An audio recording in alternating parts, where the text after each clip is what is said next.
السلام علیکم میرے سادہ سے پاکستانی، میرا نام ریحان طارق ہے اور آپ میرا یوٹیوب چینل اور فیس بک پیج دیکھ رہے ہیں۔ آج کے اس اسپیشل ولاگ میں ان بیگمات کے ساؤنڈ بائٹس آپ کے سامنے رکھیں گے کہ جن کو حقیقی آزادی لینے کا شوق تھا، جو عمران خان کی متوالی تھی، اور عمران خان ہماری ریڈ لائن کا نعرہ لگاتے ہوئے کینٹونمنٹ ایریا کے اندر گھسی تھی، اور وہاں پر انہوں نے جناح ہاؤس پر بھی دھاوا بولا تھا، راولپنڈی GHQ پر بھی حملہ کیا گیا تھا، فوجی تنصیبات کو اٹیک کیا گیا تھا، PTI کا پرچم ہاتھ میں اٹھا رکھا تھا، اور بڑے فخر اور غرور کے ساتھ کوئی یہ کہہ رہی تھی کہ میں بریگیڈیئر کی بیوی ہوں، کوئی یہ بتا رہی تھی کہ میں کرنل بدر کی بہن اور کوموڈور کی بیوی ہوں، کوئی یہ بتا رہی تھی کہ میرا شوہر جو ہے، یعنی وہ تعارف اپنے شوہر کے فوجی افسر ہونے کے ناطے پر کرا رہی تھی، یعنی فوجی افسر ہونا اس کے شوہر کا، وہ اس کو امپاور کر رہا تھا، اس کو مضبوط بنا رہا تھا، وہاں سے وہ طاقت لے رہی تھی، اور یہ بتانے کی کوشش کر رہی تھی کہ فوجی حلقوں میں اس وقت کتنی ریزنٹمنٹ ہے۔ وہ ساؤنڈ بائٹس ایک ایک کر کے آپ کے سامنے چلائیں گے، لیکن اس سے پہلے امپورٹنٹ چیز یہ ہے، یہ میں کیوں بتا رہا ہوں، یہ اس لیے بتا رہا ہوں کہ DG ISPR major general Ahmed Sharif نے جو پریس کانفرنس کی، اس میں یہ کہا کہ 3 میجر جنرلز اور 7 بریگیڈیئرز کے خلاف تعدیبی کارروائی مکمل کی جا چکی ہے۔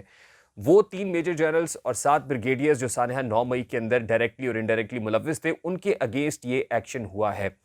اس کا مطلب یہ ہے کہ کچھ تو ہے جس کی پردہ داری ہے۔ نام DG ISPR نے نہیں لیے، لیکن اندازہ لگایا جا سکتا ہے کہ وہ کس کی طرف اشارہ کر رہا ہے۔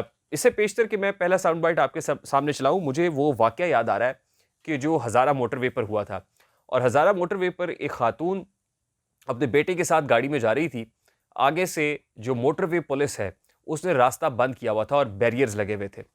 بیریئرز کا لگا ہونا راستے کی بندش جو خاتون ہے ان کو بھائی نہیں، اور پھر وہ گاڑی سے نکلی، جو ٹریفک وارڈن تھا موٹر وے پولیس کا، اس کے ساتھ خاصی بدتمیزی کی اور گالم گلوچ بھی ہوئی۔ گالم گلوچ کے ساتھ ساتھ انہوں نے اپنا تعارف بھی کرایا، اور انہوں نے بتایا کہ میں ایک فون کال پہ ابھی تمہارے بیجز اتروا سکتی ہوں۔ کیوں؟ اس لیے کہ میں کرنل کی بیوی ہوں۔ کرنل کی بیوی ہیش ٹیگ جو ہے وہ بہت وائرل رہا سوشل میڈیا کے اوپر، یہ ٹرینڈنگ میں آیا، بہت زیادہ یہ ویڈیو چلائی گئی، اور اس کے بعد پتہ یہ چلا کہ جب کرنل صاحب تک معاملہ پہنچا تو عسکری ادارے نے اس کا نوٹس لیا اور ان کرنل صاحب کو نوکری سے ہاتھ دھونا پڑا۔ یعنی بعض اوقات آپ کی جو بیگمات ہیں وہ ذرا زیب داستان کے لیے ایگزیجریٹ کر کے آپ کا تعارف اتنا بھاری بھرکم کرا دیتی ہیں کہ وہ گھر میں بیٹھا ہوا کرنل جو ہے نا بیچارہ، اس کو یہ نہیں پتا ہوتا کہ یہ بس میری نوکری کا آخری دن ہوگا۔ تو ابھی 9 مئی میں جو کچھ ہوا ہے، ایک خاتون جب پولیس وین پر سوار ہوئی تھی، پریزن وین میں بٹھا کر اس کو حوالات میں بند کرنے کے لیے لے جایا جا رہا تھا، تو جتنا غم و غصہ تھا، جتنا ایگریشن تھا، وہ اس ویڈیو میں دیکھا جا سکتا ہے۔ کیا سوالات کر رہے تھے موقع پر موجود یوٹیوبر اور جو جرنلسٹ موجود تھے، وہ کیا سوال کر رہے تھے اور وہ کیا جواب دے رہی تھی، ذرا اس کی ایک جھلک آپ کے سامنے رکھتا ہے۔ آپ کا نام کیا ہے؟ آپ کا نام کیا ہے؟ رابعہ اقبال خان۔ اور کیا ہے آرمی میں؟ آپ کہاں سے؟ میرے ہسبینڈ آرمی میں ہے۔ ان خاتون کی گفتگو آپ نے سنی، جب ان سے پوچھا گیا کہ آپ یہ جو گفتگو کر رہی ہیں وہ کس بیسس پر کر رہی ہیں، کیوں اتنا امپاورڈ محسوس کر رہی ہیں، تو انہوں نے کہا کہ میرا شوہر، انہوں نے کہا آپ کا شوہر کیا کرتا ہے؟ انہوں نے کہا میرا شوہر ہی از دی بریگیڈیئر، ہی از دی بریگیڈیئر، جو دی بریگیڈیئر ہیں۔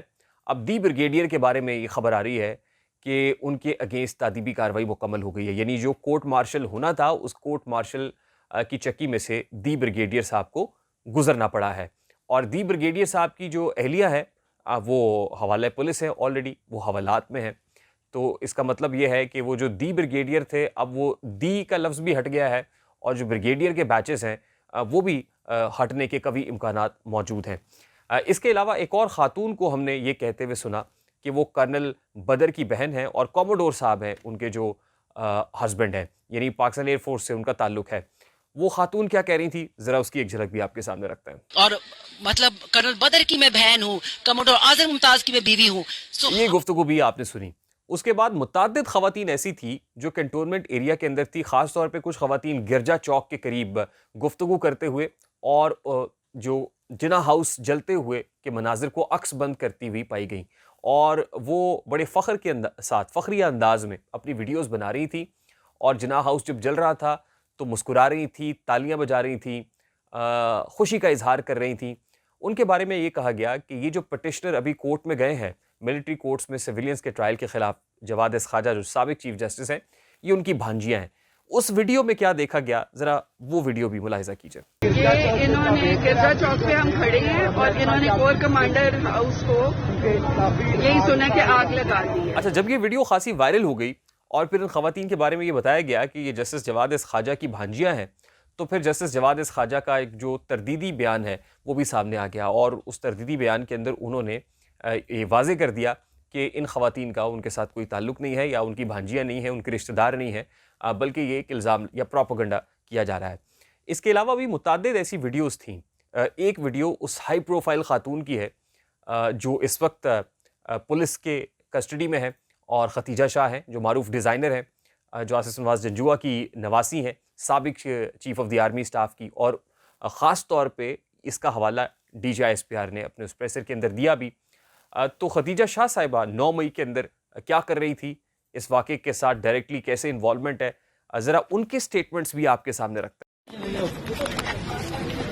آپ لوگ ایک سائڈ پہ ہو جائیں, مہربانی کریں اس سائڈ پہ ہو جائیں. خدیجہ شاہ صاحبہ کی متعدد تصاویر ہیں اور اس کے اندر انہوں نے ماسک پہنا ہوا ہے. اب بھی جب ان کو پولیس عدالت پیشی کے لیے لے کے آتی ہے تو اپنے روایتی انداز میں وہ پیش ہوتی ہیں, جس میں انہوں نے ماسک لگایا ہوا ہوتا ہے.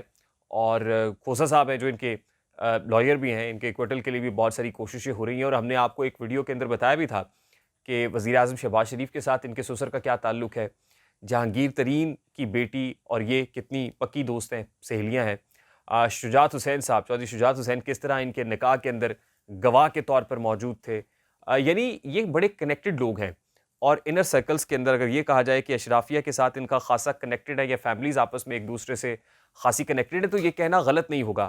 لیکن آپ اندازہ کیجئے کہ اس کنیکشن کے ہونے کے باوجود, یعنی سٹنگ پرائم منسٹر اور جو ہے ختیجہ شاہ کا جو سسر ہیں وہ آپس میں دوست ہوں, سٹنگ پرائم منسٹر بھی کچھ نہ کر پائے, چودھری شجاعت جو اس اتحادی حکومت کا حصہ ہیں وہ بھی کچھ نہیں کر پائے, جہانگیر ترین جو ایک پارٹی کے اب چیئرمین ہیں, یعنی قائد ہیں, چیئرمین تو ڈسکوالیفیکیشن ہے کیونکہ چیئرمین نہیں کہا جا سکتا, قائد ہیں, لیڈر ہیں, لیڈ کر رہے ہیں, اور ان کی بیٹی جو جس کے گھر میں انہوں نے جا کے بہت دن تک پناہ بھی لیے رکھی, وہ بھی کچھ نہیں کر پا رہے ہیں. اور دوسری طرف یہ بریگیڈیئرز ہیں جن کی جو خواتین ہیں وہ خود ان کا تعارف کرا رہی ہیں, کہیں کو کرنل ہے, کہیں پر کوئی کوموڈور ہے, یہ خواتین خود تعارف کرا رہی ہیں, لیکن اس کے باوجود یہ ایکوٹ نہیں ہو پائے. ہم نے ایک ولاگ کے اندر آپ کو بتایا تھا کہ کس طرح لاہور ہائی کورٹ میں جو سٹنگ بریگیڈیئرز ہیں وہ اپنی جو بیگمات ہیں ان کی ضمانت کے لیے لاہور ہائی کورٹ کے اندر موجود تھے. تو سٹنگ بریگیڈیئر یعنی سٹنگ رینکڈ آفیسر, یونیفارمڈ آفیسر ہونے کے باوجود وہ اپنی بیگمات کو نہیں چھڑوا پائے تھے. اب بہت سو کی بیگمات اس کے اندر ہیں, بہت سو کی فیملیز اس کے اندر ہیں. جسٹس جواد اس خواجہ اس کے پٹیشنر کیوں ہیں, اس کے ریزن آپ کو پتہ چل جائے گا. اعتزاز احسن صاحب کیوں ہیں, لطیف کھوسا صاحب کے کنیکشن سے تعلق رکھنے والے کتنے لوگ ہیں, اب پھر ایک فیصل صدیقی صاحب ہیں. اب ان بہت سارے لوگوں کا ایمفیسس عمران خان نہیں رہے گا, بلکہ وہ فیملیز رہیں گی, وہ بیگمات رہیں گی, وہ خواتین رہیں گی جو بہت سو کی رشتہ دار ہیں اور وہ اس وقت بیہائنڈ دا بارز ہیں. امپورٹنٹ چیز یہ ہے کہ سپریم کورٹ آف پاکستان بھی ایسے موقع کے اوپر اس طرح کے کیسز کو ٹیک اپ کیے ہوئے ہے, یہ دیکھے بغیر کہ 54,000 مقدمات سپریم کورٹ آف پاکستان کے اندر ابھی بھی زیر التوا ہے. بہت سارے سول نوعیت کے مقدمات ہیں, بہت سارے فوجداری نوعیت کے مقدمات ہیں, بہت سارے اسخود تقریباً 124 ایسے اسخود نوٹسز ہیں جو زیر سماعت ہیں, یعنی زیر التوا ہیں, ابھی تک کھٹائی میں پڑے ہوئے ہیں, ان کو ٹیک اپ نہیں کیا جا رہا. اجلت کے اندر اس طرح کے کیسز پاپولیرٹی کی بیس کے اوپر, رشتہ داریوں کی بیسس کے اوپر, فیملیز کو بچانے کی بیسس کے اوپر, اشرافیہ کے آپس میں نیکسز ہونے کی بیسس پر ان کا ذکر کیا جاتا ہے. یہ پاکستان ہے, اسی لیے ہم یہ کہتے ہیں کہ پاکستان اشرافیہ کی جنت ہے. لیکن ایز فار ایز پاک فوج از کنسرنڈ تو یہاں پر سلوٹ یا کریڈٹ دینا ضرور بنتا ہے کہ کارروائی اکراس دا بورڈ ہوئی ہے. سب سے پہلے جیسے عمران خان نے کہا تھا نا, پرائم منسٹر بننے کے بعد احتساب شروع ہوگا مجھ سے, پھر میرے وزیروں سے, پھر میرے مشیروں, اور پھر نیچے تک جائے گا. تو یہ اس کی اصل اگزامپل ہے. عمران خان تو نہیں کر سکے پریکٹیکلی اس کو, لیکن پاک فوج نے یہ کر دکھایا ہے. مجھے ریحان طارق کو اجازت دیجیے, اپنا بہت سارا خیال رکھیے گا. السلام علیکم.